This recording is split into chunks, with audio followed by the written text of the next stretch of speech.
Un saludo a todos, estimados estudiantes. Vamos a continuar con el avance teórico de la materia de periodoncia 1 para la segunda unidad, gestión 2022. El día de hoy tenemos un tema sumamente interesante, importante dentro del avance de la materia, que es el tema que corresponde a la periodontitis, ¿no? La periodontitis es una enfermedad muy característica, muy prevalente dentro de la sociedad boliviana principalmente y a nivel mundial también. Se caracteriza principalmente por la destrucción de las estructuras periodontales.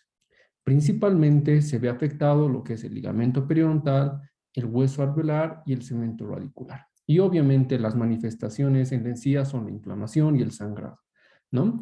En esta imagen podemos ver dos partes, llamémoslo así, donde el lado izquierdo nos puede mostrar cómo es una representación de lo que viene a ser una enfermedad periodontal, una periodontitis. Y al lado derecho vemos una encía sana. Si vemos en la encía sana, tenemos intacto lo que son los tejidos de soporte del diente, ¿no? Vemos una encía que no presenta cambios en su estructura, no presenta alteraciones, ni de sangrado ni de inflamación, y vemos que el epitelio de unión de esta encía se encuentra en posición adecuada, es decir, a nivel del límite amelocementario, y no existe destrucción ósea. Sabemos que para que exista periodontitis, debe el paciente presentar previamente una enfermedad gingival, es decir, una gingivitis. La gingivitis coloniza, las bacterias de la gingivitis colonizan lo que es el surco periodontal, y una vez de que hay bacterias en el surco periodontal, se desencadena el proceso inflamatorio y el proceso de respuesta a esta enfermedad, a estas bacterias, ¿no? Entonces, hay cambios estructurales y funcionales en la encía, caracterizados principalmente por la inflamación. El paciente puede quedarse en este periodo de gingivitis durante un tiempo o puede avanzar esta gingivitis de manera lenta o de manera rápida, según cada paciente es diferente, a una periodontitis. ¿Cuál es la característica principal de un paciente que tiene periodontitis? Es la presencia de bolsa periodontal. En la bolsa periodontal vemos de que el surco gingival ya se encuentra invadido por bacterias.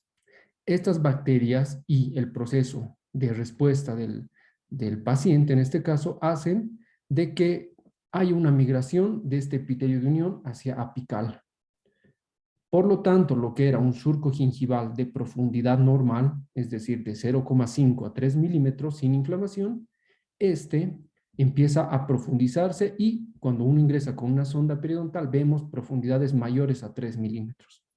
Según sea el grado de la periodontitis, según sea el estadio de la periodontitis, vamos a ver mayor o menor destrucción ósea, ¿no? Entonces, otra característica de un paciente que tiene periodontitis es la destrucción ósea, a diferencia de una encía sana o de una gingivitis que no presenta destrucción ósea. Entonces, ¿qué es la bolsa periodontal? La bolsa periodontal no es más que un surco gingival profundizado por un proceso patológico. Estamos hablando de proceso patológico al referirnos de microorganismos, principalmente bacterias, las cuales colonizan este surco gingival, ¿no? Entonces, una de las respuestas, uno de los efectos de estas bacterias y una de las consecuencias de estas son que el surco gingival empieza a hacerse más profundo. Como les decía, ya no llega a medir de 0,5 a 3, sino puede llegar a medir profundidades más amplias o grandes, ¿no? Incluso puede llegar a profundidades extremas en el caso de una periodontitis de un estadio muy avanzado. Vemos que hay profundidades de 15, de 20 milímetros o más, ¿no? Entonces, la bolsa periodontal, como les mencionaba, es una característica y viene a ser la característica clínica más importante de la enfermedad periodontal. Para yo decir que mi paciente está cursando por un proceso de periodontitis o por la patología periodontitis, debemos ver que tiene presencia de bolsa periodontal. Y aquí vemos lo que les explicaba, ¿no? Esto es una bolsa, esto es un surco gingival, ¿no? Este surco gingival, en circunstancias normales, sin enfermedad, mide de 0,5 a 3 milímetros, pero producto de la colonización de microorganismos y de bacterias, se empieza a formar cálculo dental dentro del surco gingival. Este cálculo dental más las bacterias hacen que nuestra respuesta inmune se empiece a manifestar.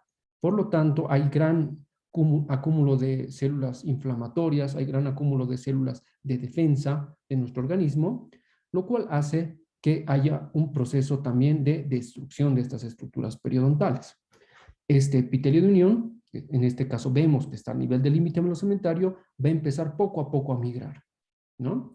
Entonces, vamos a diferenciar lo que es una bolsa gingival de lo que es una bolsa periodontal. La bolsa gingival se caracteriza porque no existe migración del epitelio de unión. Es decir, el epitelio de unión se sigue encontrando a nivel del límite melocementario. Pero cuando yo sondeo este surco gingival, la profundidad de este surco gingival puede ser mayor a 3 milímetros. Pero, como les repito, en este caso se llama bolsa gingival y no bolsa periodontal. ¿Por qué? Porque principalmente no existe migración del epitelio de unión. Entonces, esa es la diferencia más grande entre lo que es una bolsa gingival y una bolsa periodontal. Principalmente la migración del epitelio de unión. El epitelio de unión se tendría que encontrar a nivel del límite melocementario, ¿verdad? En este caso, en esta imagen, vemos lo que es una bolsa gingival o también llamada falsa bolsa, o en algunos libros también se la conoce con el nombre de pseudobolsa, ¿no? Introducimos la sonda periodontal en este surco, en esta bolsa, y vemos que la profundidad es mayor a 3 milímetros. Pero al yo hacer el periodontograma completo, veo que el nivel de inserción no se ha modificado. Sigue a nivel del límite melocementario. Entonces, por lo tanto, decimos que es una falsa bolsa o una bolsa gingival o una pseudobolsa. La bolsa gingival es característica de una gingivitis, no de una periodontitis. Y nos vamos a las bolsas periodontales. La bolsa periodontal puede clasificarse según el grado de destrucción de la cresta en bolsa supraósea y bolsa intraósea, ¿no? Entonces, la bolsa periodontal se clasifica en estos dos grupos. ¿Cuál es la diferencia entre ambos? ¿Cuál es una bolsa supraósea y cuándo es una bolsa intraósea? La bolsa periodontal supraósea, como su nombre me lo está diciendo, supra está por encima de la cresta ósea. Aquí vemos en la imagen, es una bolsa periodontal. Primero tengo que destacar esto. ¿Por qué? Porque si se fijan, el epitelio de unión ha migrado, ya no está donde tendría que encontrarse a nivel del límite melocementario, ¿no? Y es más profundo. Ahora, tengo que ver si es una bolsa supraósea o una bolsa intraósea. Este estudio solo puede ser evidenciado en una tomografía principalmente, o en algunos casos para ver en caras mesiales y distales podría utilizar radiografías periapicales, ¿no? A simple vista, con un examen clínico o con un sondaje, no voy a poder determinar si es una bolsa supraósea o intraósea. Solamente se lo determina esto radiográficamente, ¿no? Pero una bolsa supraósea, como su nombre lo dice, se encuentra por encima de la cresta ósea. Aquí tenemos la cresta ósea en este gráfico y como vemos, por encima de esta cresta ósea está la bolsa, ¿no? Entonces, esta es una bolsa supraósea. ¿Y cuál es la diferencia de la bolsa intraósea? La bolsa intraósea, como su nombre también me lo dice, está dentro de la cresta ósea. Aquí estamos en el esquema, en el gráfico que tenemos aquí al lado, vemos una cresta ósea, la cual vemos el patrón de destrucción es más que todo vertical, ¿no? Entonces, en patrones de destrucción ósea vertical, muchas veces vemos lo que son bolsas intraóseas. Es decir, la bolsa periodontal está dentro de la cresta ósea, ¿no? Entonces, este tipo de bolsa se la conoce con el nombre de bolsa intraósea, o en algunos libros también bolsa infraósea, pero viene a ser lo mismo, intraósea o infraósea, ¿no? Como les decía, ¿no? El patrón de destrucción es sumamente importante para ver si es una intraósea o es una supraósea. En patrones horizontales de destrucción de la cresta, normalmente se forman bolsas supraóseas. Y en patrones de destrucción vertical, como en este caso, vemos mayor presencia de bolsas intraóseas, ¿no? Entonces, esta es la principal característica que yo tengo que encontrar para describir o decir que mi paciente es un paciente con periodontitis. La presencia de bolsa periodontal, como les recalco, ¿no? Periodontal, y también la destrucción ósea. Esos dos factores, más obviamente la presencia de cálculo, la presencia de biopelícula, nos indican de que mi paciente está cursando un proceso de periodontitis. La bolsa periodontal, así como la enfermedad periodontal, no aparecen de manera abrupta o de manera rápida. Es un proceso el cual empieza con una encía sana siempre, ¿no? Es un paciente que es sano en un comienzo. Este paciente, por diversos factores, puede ser por factores ambientales, por factores sistémicos, coadyuvados obviamente a la mala higiene y la presencia de biopelícula, van a empezar a desarrollar lo que es una gingivitis, ¿no? La gingivitis no tiene destrucción ósea ni presencia de bolsa periodontal, ¿no? En este estadio de gingivitis, el paciente todavía podemos considerar que no es un paciente de alto riesgo, ¿no? Con el tratamiento que yo voy a efectuar, que yo voy a realizar, este proceso inflamatorio puede ser reversible y el paciente con gingivitis puede volver a salud periodontal. ¿Qué pasa si este paciente no toma los recaudos suficientes, no asiste tal vez a un odontólogo de manera frecuente o incluso la higiene no es adecuada y deja de que este proceso siga avanzando? Vamos a entrar a un proceso ya de periodontitis. La periodontitis siempre está precedida por la gingivitis. No aparece de manera abrupta, como les digo. Sí o sí, para que haya periodontitis tiene que haber habido antes una gingivitis, ¿no? Entonces, en la gingivitis ya vemos migración del epitelio de unión, aquí vemos, y vemos obviamente los signos inflamatorios que ya teníamos en gingivitis y ya comenzamos a ver diferentes grados de destrucción ósea. La periodontitis va avanzando y en la nueva clasificación de enfermedades periodontales del año 2018 catalogamos o valoramos la periodontitis en estadios. Y hay 4 estadios para describir esto, ¿no? ¿Qué quiere decir? Hay 4 grados de enfermedad. Puede ser una periodontitis estadio inicial, un estadio moderado, un avanzado y un severo, ¿no? Entonces, son 4 estadios que se analizan en la nueva clasificación. A medida que va avanzando la destrucción ósea, vemos que el paciente ya presenta mayores inconvenientes, ¿no? Y molestias principalmente. A un principio la enfermedad, la gingivitis o una periodontitis estadio inicial no presentan mayor complicación. El paciente en muchos casos no se queja de dolor e incomodidad, ¿no? El problema está cuando esta enfermedad va avanzando y va progresando. El paciente ya empieza a notar de que sus piezas dentales empiezan a moverse.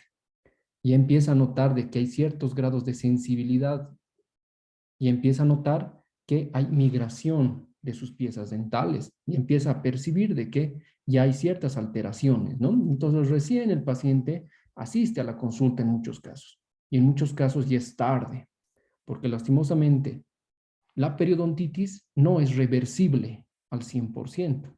Siempre nos van a quedar las secuelas de una enfermedad periodontal. La gingivitis sí era reversible porque no había destrucción ósea. Una vez de que ya hay destrucción ósea, el organismo lastimosamente no llega a reparar al 100% esa cresta ósea que se ha perdido, ¿no? Según su distribución, las bolsas periodontales pueden catalogarse en bolsas simples, compuestas y complejas. ¿Cuándo es una bolsa periodontal simple? Cuando esta bolsa periodontal solo está en una cara de la pieza dental. Puede encontrarse solamente en vestibular, solamente en mesial, solamente en distal o solamente en palatino, pero solo ocupa una cara. ¿Cuándo es una bolsa periodontal compuesta? Cuando esta bolsa periodontal ya se extiende a 2 caras de la pieza dental. Puede encontrarse en mesial y en vestibular, puede encontrarse en distal y palatino, ¿no? Pero ya son 2 caras que ya están comprometidas. ¿Y cuándo es una bolsa periodontal compleja? Cuando inicia digamos, en mesial y en muchos casos da la vuelta hasta palatino, ¿no? Entonces engloba más de 3 caras de la pieza dental. simple, compuesta y compleja. Ahora, ¿cuáles son las características clínicas que yo encuentro en un paciente con periodontitis? El paciente con periodontitis tiene las mismas características clínicas que tiene un paciente con gingivitis, ¿no? Es decir, inflamación, sangramiento, en muchos casos presencia de biopelícula dental, ¿no? Signos inflamatorios característicos que yo ya soy capaz de diferenciar, ¿no? O sea, ya veo grados diferentes de inflamación y coadyuvado o aportado a todo esto, tenemos también destrucción ósea, presencia de bolsa periodontal, ¿no? Y obviamente la migración de este epitelio de unión que les decía, ¿no? Entonces, tanto gingivitis como periodontitis tienen inflamación. ¿Cuál es la diferencia? La destrucción ósea y la presencia de bolsa periodontal. A medida de que la enfermedad periodontal va avanzando y va progresando, vemos diferentes grados de destrucción periodontal.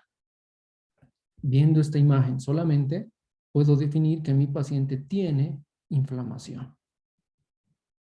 Veo presencia de biopelícula. Veo en ciertos espacios, como ven acá, veo triángulos negros, ¿no? Se supone que este triángulo negro debería estar ocupado por una papila, ¿no? La papila en un paciente sano se extiende desde el punto de contacto hasta el margen gingival, ¿no? En este caso veo que no hay papila. ¿Por qué no hay papila? Porque a este nivel ya hay destrucción ósea. Si no hay hueso, no hay encía. La encía acompaña al hueso. En este caso, aquí no hay hueso. Entonces ya puedo, obviamente, haciendo el sondaje respectivo, ya puedo percibir de que este paciente tiene presencia de bolsa periodontal, tiene presencia de destrucción ósea y tiene presencia de biopelícula y diferentes grados de inflamación, obviamente, ¿no? Hay inflamación. Ahora, la periodontitis en sus estadios iniciales, en muchos casos no se ve tan evidente el grado de destrucción ósea. Para esto, en muchos casos, si quiero realmente valorar de manera adecuada la periodontitis, tengo que pedir a mi paciente una serie de radiografías periapicales o una tomografía, ¿no? Vamos a ir viendo en la siguiente clase cómo ha cambiado la manera de diagnosticar la periodontitis. En la actualidad se necesita no solamente hacer un examen clínico, un periodontograma, sino también se requiere el complemento de la radiografía. Allí están diferentes grados de periodontitis. Vemos en este caso, en el de la izquierda, inflamación muy notable, sangramiento espontáneo incluso. Veo recesiones gingivales, veo presencia de inflamación, y si yo hiciera un sondaje periodontal en ciertas áreas, notaría que la profundidad del surco es mayor a 3 milímetros, ¿no? Entonces, a medida de que va progresando la enfermedad periodontal, como les decía, el paciente ya empieza a notar algunas características que le empiezan a molestar, ¿no?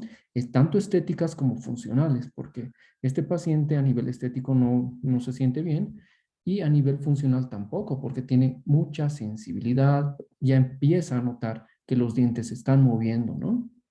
Aquí en el lado derecho lo mismo, veo un paciente con periodontitis, ¿no? ¿Por qué digo que es un paciente con periodontitis activa? Lo que les iba mencionando, ¿no?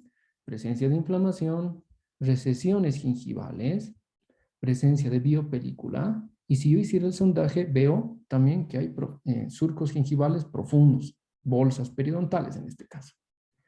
Cuando la enfermedad periodontal va avanzando, lastimosamente el tejido periodontal no es capaz de resistir la oclusión normal y fisiológica. Por lo tanto, como ese periodonto ya está con destrucción ósea, al paciente realizar los movimientos de masticación habituales, las piezas dentales van a empezar a moverse y a migrar. Y hay desórdenes oclusales, hay alteraciones también oclusales, ¿no? Es en estadios un poco más avanzados de periodontitis. Idealmente hubiera sido bueno que controlemos la enfermedad periodontal en un estadio inicial, cuando está comenzando, ¿no? Incluso cuando es una gingivitis antes, ¿no? Lastimosamente los pacientes llegan en estas condiciones a las clínicas, a las consultas odontológicas. La periodontitis no es reversible al 100%. Les decía que siempre que tengo un paciente que ya ha tenido periodontitis previamente, este paciente va a presentar, una vez de que yo ya elimine la biopelícula, la inflamación, este paciente va a presentar las secuelas de su enfermedad periodontal. Esto es la secuela de una enfermedad periodontal en la cual el paciente obviamente ya está en remisión, está controlado, pero si veo el hueso no vuelve a crecer, el hueso no vuelve a estar en posición normal. Por lo tanto, este paciente va a encontrarse en esa condición casi toda su vida, ¿no? ¿Qué tiene que hacer él? Tiene que controlar los factores que han hecho que se haya producido una periodontitis. Principalmente tiene que controlar la acumulación de biopelícula, ¿no? Obviamente es un poco difícil esta parte para el paciente porque las características estéticas no son muy adecuadas, ¿no? El paciente se puede sentir incómodo en muchos casos al estar en esta condición, pero la periodoncia es una especialidad que trata de preservar siempre los tejidos, ¿no? La pieza dental solo se extrae en casos realmente en los cuales la pieza dental no tenga salvación, cuando no haya tejido periodontal de soporte. Adaptarse a una prótesis, adaptarse a implantes dentales en muchos casos no es fácil. Y como sabemos, el reborde óseo, por más de que tenga una prótesis dental, con el tiempo va reabsorbiéndose poco a poco, ¿no? Entonces, hay que tratar en lo posible de mantener el mayor tiempo posible las piezas dentales en boca. Eso hay que explicarle al paciente, ¿no? Histopatológicamente, la enfermedad periodontal comienza, como les decía, con la colonización de ciertos microorganismos a nivel del surco gingival, ¿no? Estos microorganismos, estas bacterias principalmente, al ingresar y al invadir lo que es, eh, la encía, empieza a desencadenar un proceso de respuesta inmune del organismo. El organismo, al encontrar bacterias que están agrediendo, en este caso el tejido periodontal, llama o convoca a lo que son los glóbulos blancos, las células de defensa, los cuales empiezan a confrontar con estos microorganismos. Lastimosamente, producto de este encuentro, se liberan muchos mediadores de la inflamación y muchos de ellos destruyen lo que es el aparato de inserción del diente, ¿no? Entonces, esto es más o menos un esquema de lo que ocurre, ¿no? Hay muchas bacterias que están envueltas en lo que es una biopelícula, ¿no? Antiguamente la biopelícula se le conocía con el nombre de placa bacteriana, pero en la nueva clasificación y en los últimos libros de periodoncia se ha sustituido el término de placa bacteriana o placa dentobacteriana por el término de biopelícula dental. ¿Por qué? Porque hay muchos microorganismos que están inmiscuidos dentro de lo que es este proceso infeccioso. Tenemos, obviamente, bacterias que son saprófitas, que viven de manera natural y normal en cavidad oral, ¿no? Cuando existe una disbiosis, cuando existe una alteración de este medio ecológico bacteriano, es cuando empieza la enfermedad periodontal. Ingresan bacterias que son ya más nocivas y más destructivas, ¿no? Y vamos a ver principalmente, este es el esquema de las bacterias que se encuentran en cavidad oral. Posterior a la enfermedad periodontal, tenemos lo que son las Agregatibacter actinomycetem comitans, que es una bacteria muy característica de una periodontitis. Tenemos las bacterias del complejo rojo, que son la Porphyromonas gingivalis, el Treponema forcitens y el Treponema denticola. Y hay otras bacterias como la párvula, odontículos, actinomyces de otro tipo, Streptococcus mitis, Sanguis oralis y otras bacterias, ¿no? Entonces, como ustedes notan, son varios los microorganismos que están actuando en una enfermedad periodontal, en una periodontitis. Pero principalmente, como les decía, tenemos el Lactinobacillus, Actinomycetem comitans y la Porphyromonas gingivalis, que son las más destructivas, ¿no? Que son las bacterias que normalmente son las más nocivas y destructivas para el tejido periodontal. ¿Cuál es el concepto actual de la periodontitis? La periodontitis es una enfermedad inflamatoria crónica multifactorial asociada a biofilms de placa bacteriana disbiótica y caracterizada por la destrucción progresiva del aparato de sostén del diente. Ese es el concepto actual de lo que es la periodontitis. La periodontitis puede estar asociada a ciertos factores sistémicos y ambientales.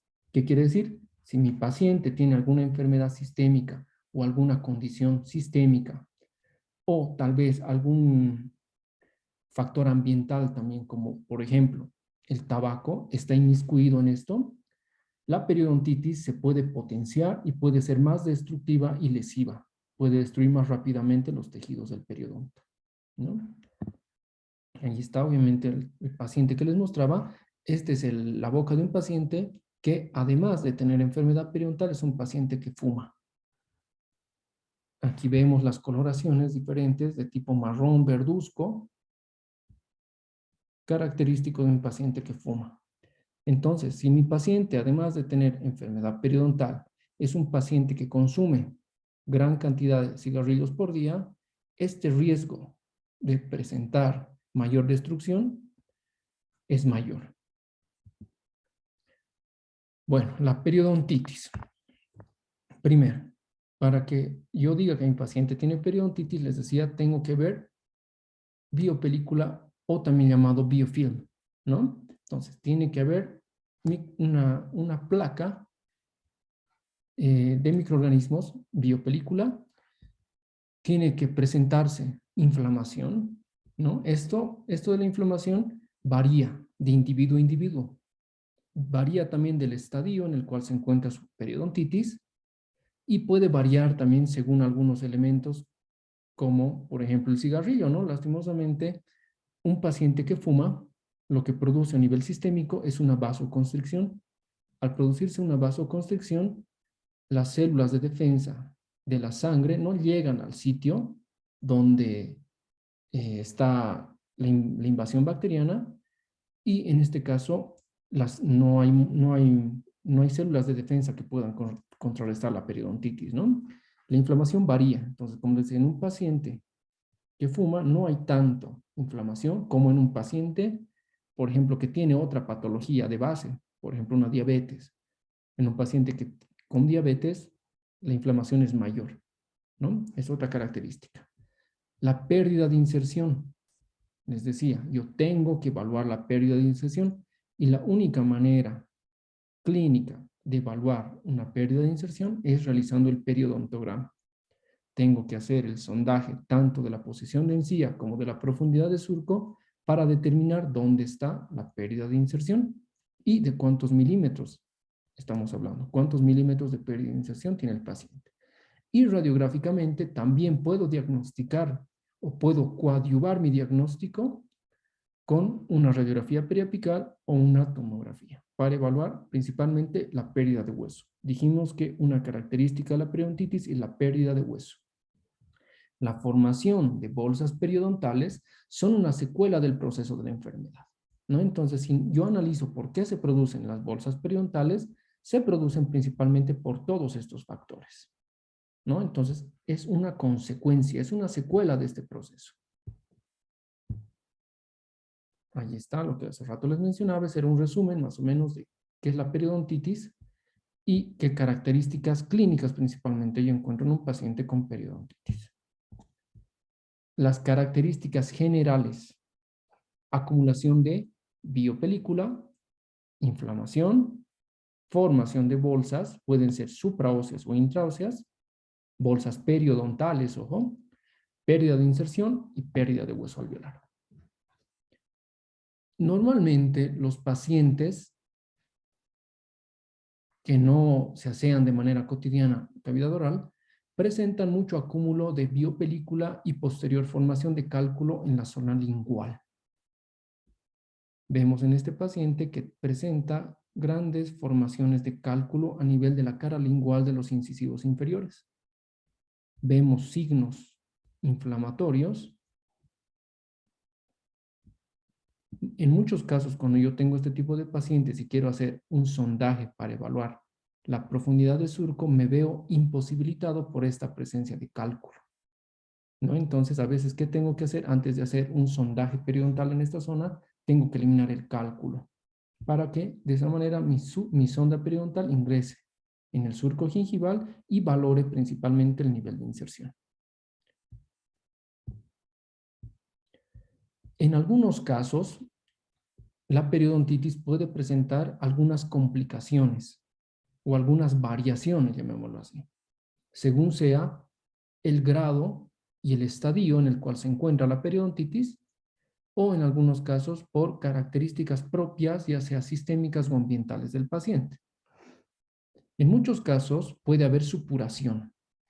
Sobre todo esto ocurre en pacientes que están inmunodeprimidos o en periodontitis en estadio más avanzado, puede ser estadio 3 o 4. Supuración, como su nombre lo dice, es la presencia de pus a nivel de los tejidos periodontales, los cuales esta pus emana o va al medio externo mediante la bolsa periodontal o mediante el surco, ¿no? Entonces, haciendo una leve presión en el área que se ve con acúmulo de bacterias o de pus, drena esta y se va principalmente a la cavidad oral por el surco gingival. La encía puede estar ligera o moderadamente tumefacta. Como les decía, la inflamación varía y es muy independiente de persona a persona. Hay personas que presentan mayor grado de inflamación porque tienen tal vez alguna característica sistémica o ambiental, o incluso mediante la respuesta inmune. Sabemos que la respuesta inmune de cada persona es diferente, ¿no? Entonces, eso hace que obviamente los grados de inflamación varíen de persona a persona. La hemorragia está muy asociada a lo que es inflamación. Puede variar también la hemorragia.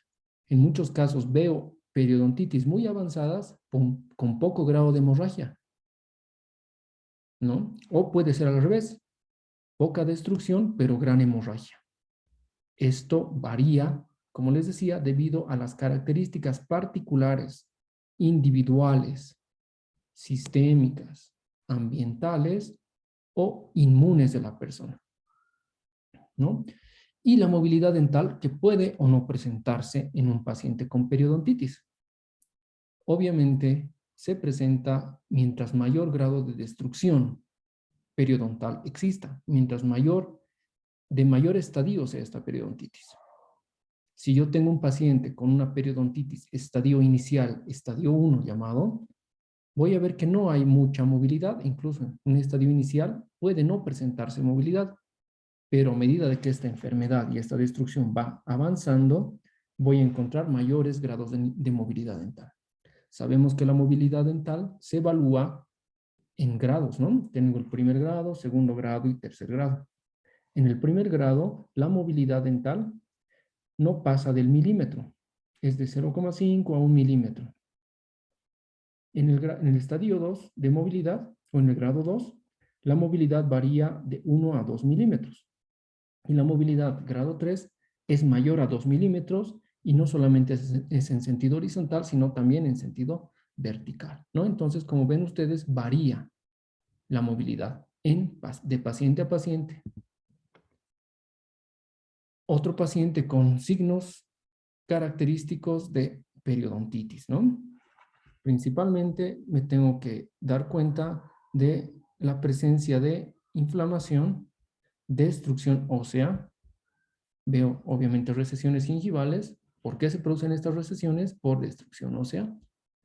Presencia de biopelícula y presencia de cálculo a nivel de, en este caso, la mayoría de las piezas dentales, ¿no? Entonces, es un paciente con periodontitis. Ahora, yo tengo que aprender a diagnosticar la periodontitis, lo cual lo vamos a aprender en la siguiente clase, pero no basta con decir este paciente tiene periodontitis, sino tengo que ser más específico en mi diagnóstico. Y esto lo vamos a llevar a la siguiente clase. Aquí está el mismo paciente que les mostraba, con las mismas características, ¿no? Cálculo, biopelícula, inflamación. Si hago un sondaje periodontal, voy a evidenciar presencia de bolsas periodontales, pérdidas de nivel de inserción Y si tomo una tomografía o una radiografía, una serie de radiografías periapicales, también voy a evidenciar destrucción ósea. Clínicamente, ¿qué voy a observar? Como les decía, ¿no? ¿Cómo se hace entonces el diagnóstico de la periodontitis? Tengo a mano lo que es el diagnóstico clínico, en el cual voy a ver lo que son cambios inflamatorios, o sea, hay inflamación, presencia de bolsa, pérdida de inserción clínica y radiográficamente, como les decía, puedo evidenciar también la pérdida ósea. Aquí tengo una radiografía periapical. Es una radiografía periapical de un paciente con una periodontitis ya en estadio 3. Más adelante van a entender por qué es estadio 3. ¿Qué veo? Veo destrucción ósea. Fíjense dónde está la cresta ósea alveolar. ¿En qué tercio de la raíz de las piezas dentales está? Casi está en el tercio apical, ¿verdad? Esto que ven ustedes, que estoy marcando con el puntero, es el cálculo dental. Entonces, el cálculo dental sí puede ser evidenciado en una radiografía. Mientras más calcificado sea este cálculo, mientras mayor tiempo haya permanecido en boca, mayor radiopaco en este caso va a ser, ¿no? Aquí vemos. Veo un patrón de destrucción ósea horizontal, ¿no? ¿Qué quiere decir esto? Que si vemos, todas las crestas óseas alveolares prácticamente están al mismo nivel.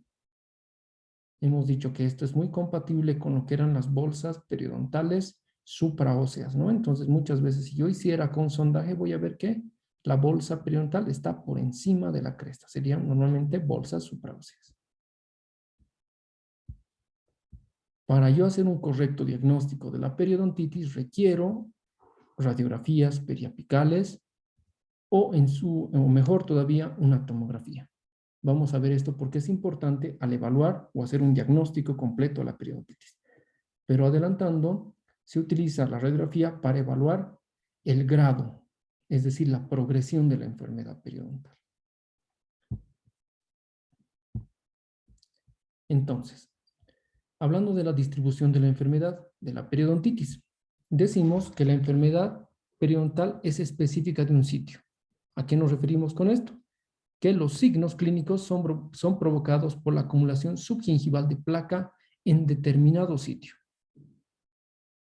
¿Qué quiere decir? Que si yo tengo una pieza dental en la cual hay mayor acúmulo de biopelícula, esta zona es la que va a presentar mayor riesgo y posiblemente tenga periodontitis frente a un sitio dentro de la misma cavidad oral del paciente que no tenga esta condición. Entonces, puedo tener dentro de una cavidad oral algunas piezas dentales que tienen periodontitis y otras que no tienen. Por eso dice, es específica de un sitio.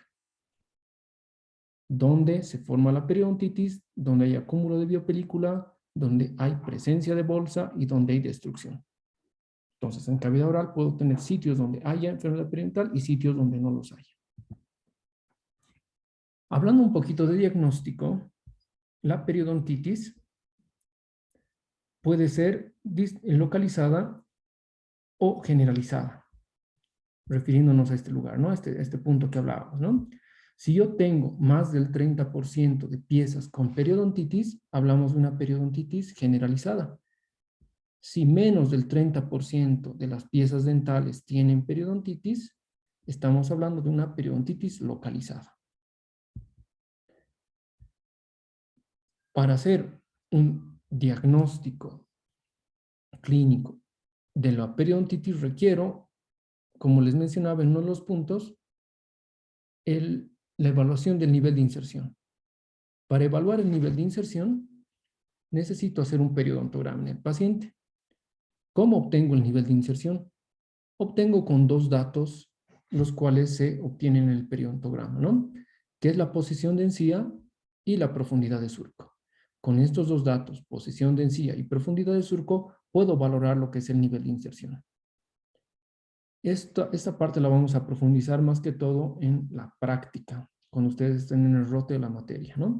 Pero si se fijan, ahorita vemos niveles de inserción en los cuales vemos valores de 1 y 0. En algunos casos 2, ¿no? Estos sitios donde presentan valores de 1 o mayores a 1 son sitios donde ya ha habido pérdida de nivel de inserción. En este caso, 1 es la pérdida de nivel de inserción de 1 milímetro, ¿no?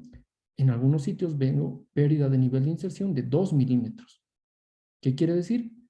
Que el epitelio de unión tenía que encontrarse a nivel del límite melocementario, pero en este caso ha migrado 2 milímetros este nivel de inserción, ¿no? Entonces, donde ven ustedes 0 es que no hay migración de este epitelio de unión. ¿Listo? Entonces, viendo este periodontograma, yo puedo definir y ver que este paciente sí tiene periodontitis en varias piezas dentales, ¿no? Porque veo valores de 1 y de 2. Este es el periodontograma de vestibular y este es el periodontograma de palatino. Para hacer un diagnóstico completo de el tejido periodontal, tengo que hacer un periodontograma tanto de vestibular como de palatino.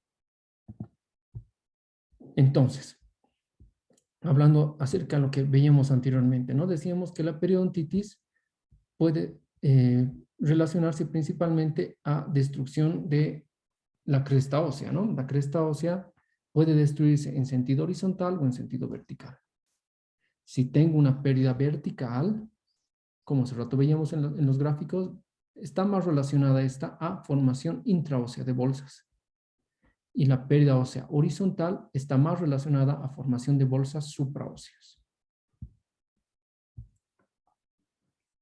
La radiografía panorámica no nos sirve tanto para hacer un diagnóstico periodontal. En muchos casos tenemos algunas limitantes con la radiografía panorámica. Vemos que esta radiografía panorámica, si no es digital, peor aún, presenta cierto grado de maxificación, ¿no? Entonces no es tan exacta. Y segundo, yo no veo a exactitud en muchos casos dónde se encuentra la cresta ósea. Para hacer un mejor diagnóstico es siempre mucho mejor una tomografía. La tomografía es lo mejor para evaluar el tejido óseo, pero la limitante de la tomografía es tal vez la parte económica del paciente. Es un poco caro realizar un estudio tomográfico, pese a que este ha bajado un poco en costo en relación a los últimos años, ¿no? Pero si es que mi paciente no puede realizarse la tomografía, tengo que tratar de realizar una serie de radiografías periapicales de todas las piezas dentales y evaluar en este caso dónde se encuentra la cresta ósea. Vamos a ver que esta parte es sumamente importante para hacer el diagnóstico exacto del grado de avance que tiene esta periodontitis. Ahí está lo que hace rato les decía, las bolsas supraóseas están más relacionadas a la destrucción ósea de tipo horizontal, sincrónica, en casi todas las piezas dentales es sincrónica, ¿no? Y si presento en algunas piezas dentales destrucciones óseas de tipo vertical, estas están más relacionadas a formación de bolsas intraóseas, ¿no? Ahora, ¿por qué se produce estos dos tipos de destrucción? ¿Por qué esta no avanza en el mismo sentido, ¿no? Principalmente la destrucción de tejido óseo en sentido vertical está también relacionado a un trauma oclusal. Es decir, además de tener enfermedad periodontal, en muchos casos, debido a ese golpeteo, a ese movimiento, tal vez en el momento de masticar, se produce mayor grado de destrucción. Y en esos casos hay mayores formaciones de destrucciones óseas de tipo vertical. La periodontitis, según la gravedad de la enfermedad, en función al tiempo, puede ser dicha o clasificada en leve, moderada o severa, ¿no? En la actualidad, esto no está tan utilizado, sino se prefiere utilizar lo que son los estadios, ¿no? Entonces, esto lo vamos a ver en la siguiente clase.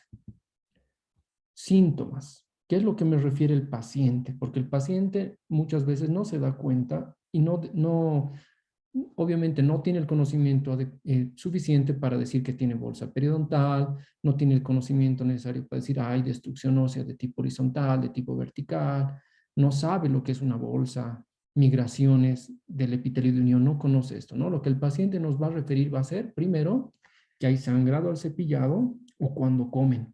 ¿no? Esto está muy relacionado a lo que es inflamación. Si hay inflamación, obviamente, al mínimo contacto de alimento o en algunos casos del cepillo dental al momento de cepillarse, el paciente refiere que hay sangramiento, ¿no? Escupe y bota tal vez un coágulo de sangre, un poco de sangre, ¿no? Que también empieza a notar el paciente a medida de que va progresando su periodontitis. Va a empezar a decir que hay espacios entre los dientes, que las piezas dentales antes tenían cierta posición, pero ahora se están separando, nos dice. Esto está muy relacionado a lo que es movilidad dental. ¿Por qué se produce la movilidad dental? Porque ya no hay tejido de soporte, ya no hay hueso que ancle la raíz a su posición normal, ¿no? Entonces, mientras el paciente está realizando movimientos de apertura y cierre, el momento que habla o mastica, las piezas dentales empiezan a sufrir más tensión, mayor fuerza, y no pueden resistir la fuerza, por lo tanto empiezan a moverse poco a poco. En un inicio, la enfermedad periodontal es indolora. El paciente no le duele en estadios iniciales, tampoco en gingivitis, no hay dolor. ¿Cuándo ya empieza a presentar dolor? Cuando el paciente ya empieza a tener una periodontitis más avanzada. En muchos casos, producto de la sensibilidad dental, producto de la recesión gingival por pérdida ósea, ¿no? Entonces el paciente ya siente eso. Hay áreas de impactación de alimentos. Entonces, esto es algo que nos debe llamar la atención porque hay lugares donde el paciente nos refiere que tiene acúmulo de restos de comida. Hay ciertas piezas donde siempre se le entra el alimento, dice. Y estos pacientes constantemente están con su hilo dental, con sus palillos, para tratar de eliminar este resto de alimento. Estos sitios que el paciente me refiere que tiene impactación de alimentos son sitios en los cuales yo debo realizar un sondaje y tengo que ver realmente si es que existe presencia de bolsa.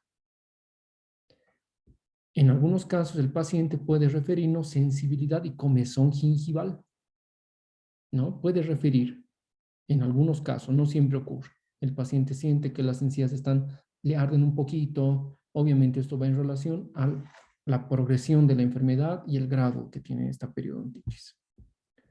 Aquí tengo otro paciente con periodontitis, obviamente. Se nota que es una periodontitis. ¿Por qué? Porque veo inflamación, veo pérdida o destrucción ósea, veo recesión gingival, veo presencia de biopelícula y cálculo, ¿no? Ahora, está muy bien, yo ya digo, este paciente tiene periodontitis. Ahora tengo que aprender a valorar cuáles son los tipos de periodontitis que existen, cuáles son los estadios y grados de periodontitis que existen, ¿no?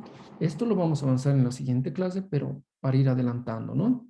Les decía que para hacer un correcto diagnóstico periodontal, para evaluar una periodontitis, necesito historia clínica, necesito examen clínico. ¿A qué me refiero con examen clínico? Es valorar, evidenciar los signos inflamatorios de esta encía. Necesito, dentro del examen clínico, un llenado de periodontograma. Tengo que hacer un periodontograma de este paciente. Y el último elemento que me sirve para hacer el diagnóstico de la periodontitis es la radiografía o, en su mejor caso, la tomografía. El progreso de la enfermedad. La periodontitis no siempre progresa o avanza igual en todos los pacientes.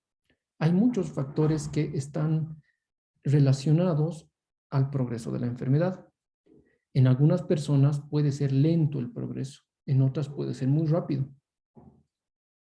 Les pongo como ejemplo, puedo tener un paciente que está con gingivitis y su gingivitis no ha progresado a periodontitis durante años. Puede estar incluso meses o años sin progresar a periodontitis.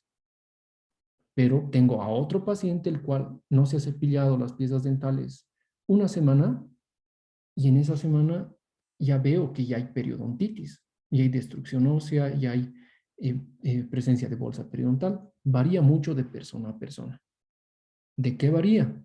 De muchos factores, les decía. Pueden ser factores sistémicos, hay algunas enfermedades que están relacionadas al avance rápido de la periodontitis, caso de diabetes, caso de leucemia, algunos síndromes, algunas condiciones incluso, que podemos llamarlas normales, como la pubertad, el embarazo, ciertas patologías que hacen tal vez que la enfermedad periodontal avance más rápidamente, ¿no? Entonces, algunos pacientes presentan esa condición, otros no lo presentan.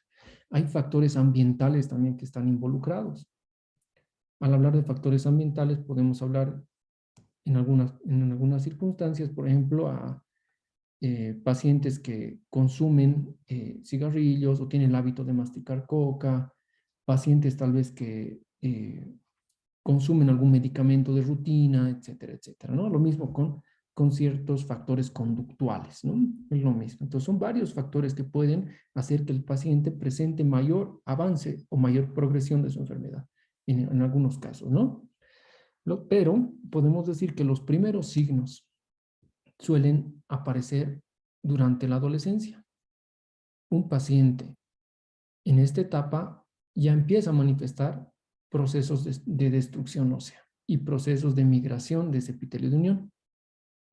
El paciente jovencito no realiza buena higiene, no tiene control de higiene y obviamente se va a sentar en el estadio inicial una gingivitis.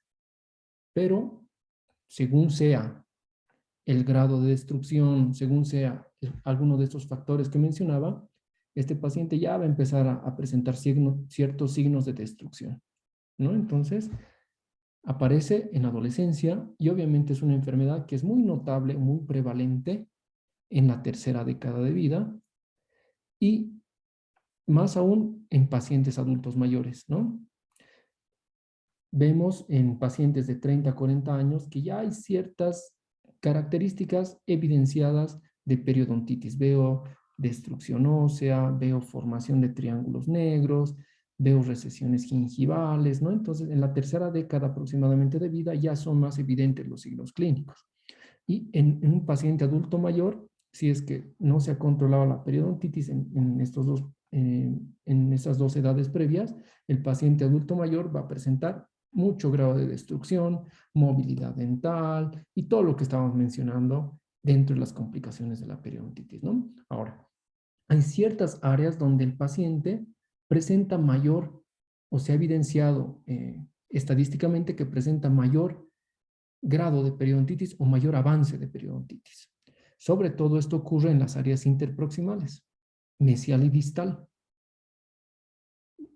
Se ha visto en muchos estudios de que tanto mesial como distal son áreas donde la periodontitis avanza más rápidamente, debido en muchos casos a la impactación de alimentos, debido en muchos casos a que los pacientes no realizan una correcta higienización de estas zonas, no utilizan hilo dental, no utilizan cepillos interproximales, ¿no? Entonces, lastimosamente estas zonas no son eliminadas, en el biofilm de la biopelícula de esta zona no son eliminadas y por lo tanto avanza más rápidamente la enfermedad.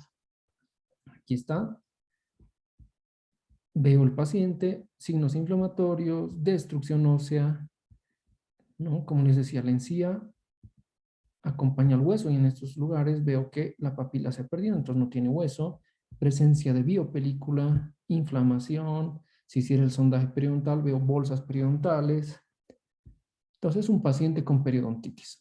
Ahora, el punto está en ver qué estadio y qué grado de periodontitis tiene, ¿no? Otro paciente con un estadio de periodontitis más avanzado, ¿no? Gran destrucción ósea, fíjense, hay piezas dentales que prácticamente están solamente siendo retenidas dentro de cavidad oral por encía, gran presencia de cálculo, obviamente inflamación, bolsas periodontales, y si yo veo este maxilar superior, veo que es desdentado total este paciente en el maxilar superior, veo que el reborde óseo es muy irregular, ¿no? Es irregular porque ha habido pérdida ósea. Lastimosamente, una de las complicaciones en un estadio avanzado de periodontitis es la pérdida dental, ¿no?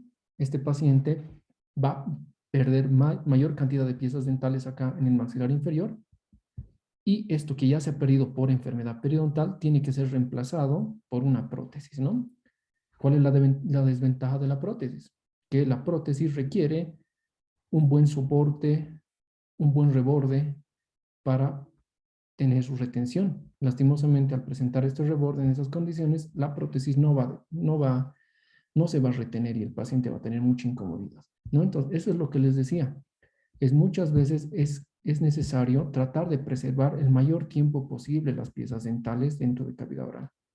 Porque si yo extraigo una pieza dental, lastimosamente, ese hueso va a empezar a atrofiarse con el tiempo y poco a poco se va a ir reabsorbiendo mucho más, ¿no? Entonces, a la larga, va a haber problemas con la prótesis, ¿no? Que es un estadio 4 de paciente con periodontitis. Vamos a hablar de esto en la siguiente clase.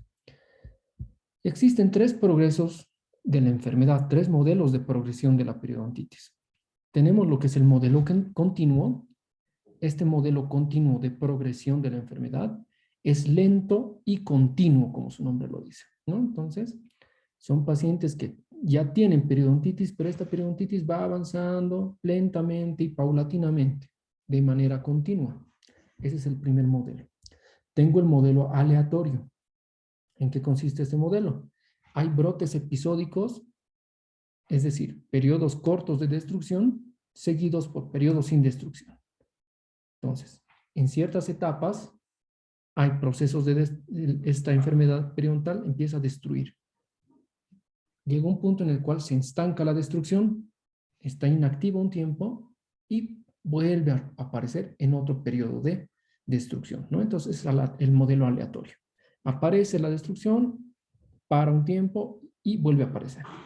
Y el modelo de múltiples brotes asincrónicos, que se presenta alrededor de los dientes afectados durante periodos definidos, y estos se mezclan con periodos de inactividad. Entonces, hay ciertos periodos ya definidos en los cuales va a haber este tipo de destrucción. Es el modelo de múltiples brotes asincrónicos. La prevalencia de la periodontitis. En estudios se ha evidenciado de que la prevalencia y la gravedad de la periodontitis aumenta con la edad, ¿no? Vemos que es muy presente y existe gran cantidad de pacientes adultos mayores, adultos que tienen esta patología. Es una de las patologías más prevalentes de la cavidad oral, ¿no? Aparte de la caries. La periodontitis está muy presente en la población en general.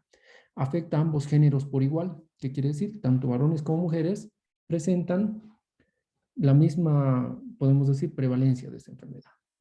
Y está asociada a la edad en muchos casos, como les decía, ¿no? Es muy raro ver pacientes niños con periodontitis, ¿no?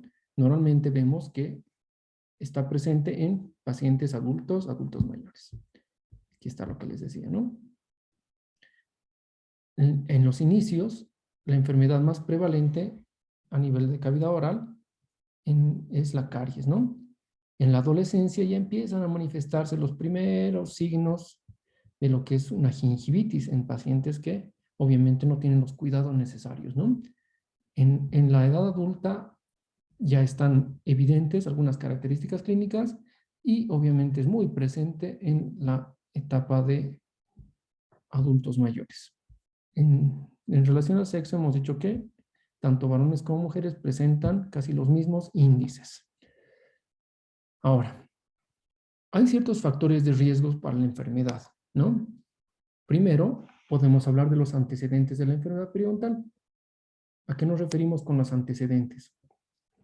Sabemos que nosotros recibimos de nuestros padres, de nuestros antepasados, recibimos cierto código, cierta información genética, ¿no?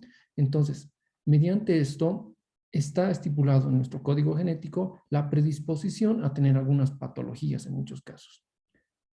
Se ha visto relacionar a, digamos, por ejemplo, si el padre o la madre tienen enfermedad periodontal o han tenido enfermedad periodontal, es muy probable que el hijo de ellos tenga esta misma enfermedad debido a que hay cierta predisposición, ¿no? Entonces se refiere más que todo eso a antecedentes de enfermedad periodontal, ¿no? También podemos hablar respecto a si una persona ha tenido ya enfermedad periodontal, si una persona ya ha tenido enfermedad periodontal y obviamente ha hecho el tratamiento, está en control, está controlada esta enfermedad periodontal, puede volver a presentar esta enfermedad debido a que tiene cierta predisposición a presentarla, a tenerla, ¿no? Entonces también se refiere a eso, antecedentes. Factores locales, restauraciones, brackets. En algunos casos son sitios donde si es que no están correctamente higienizados o en el caso de restauraciones, si no están correctamente pulidos o adaptados, estas restauraciones pueden hacer que haya mayor acúmulo de biopelícula, de restos de alimento, por lo tanto es un lugar donde puede haber mayor riesgo. Factores sistémicos, pacientes con diabetes, pacientes con enfermedad autoinmune, algunas, lo que habíamos visto en la clasificación de enfermedades periodontales. Hay muchas enfermedades sistémicas que se relacionan mucho a lo que es enfermedad periodontal. Factores ambientales y de comportamiento, el fumar, en algunos casos tal vez pacientes que bruxan, pacientes que tienen, qué sé yo, bulímicos, ¿no? Entonces hay ciertas características también que hacen predisponentes a algunos pacientes. Factores genéticos, como les iba mencionando, ¿no? La predisposición a tener ciertas enfermedades de algunas personas. Hasta ahí nos vamos a quedar el día de hoy. La siguiente clase hablamos acerca de lo que es la nueva clasificación de la periodontitis y con eso ya concluiríamos este tema. Muchas gracias.